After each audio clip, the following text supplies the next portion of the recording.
আমাকে যখন খবর দেওয়া হয়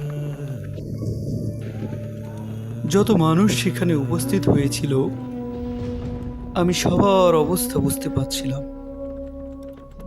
তাদেরকে আমি চিৎকার করে ডাকাডাকি করছিলাম, অথচ কেউ তারা আমার কথা শুনে না।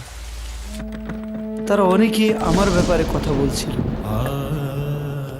কেউ বা বলছিল আমার ছেলে মেয়েদের সম্পর্কে, আবার কেউ বা আমার সম্পদ কোথায়, কতটুকু, কাকে কিভাবে দিয়েছি সেই বিষয়গুলো আলোচনা করছিল।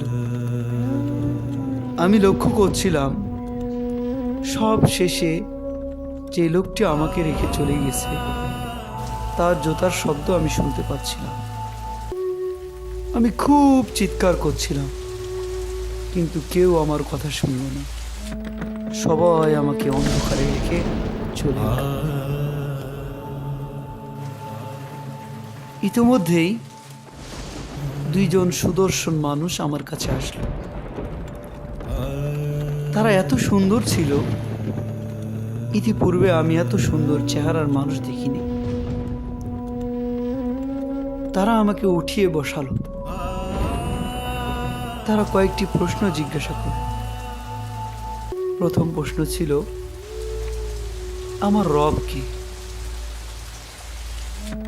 আমি তো এটা জানতাম যে ফেরেশতারা আমার কাছে আসবে,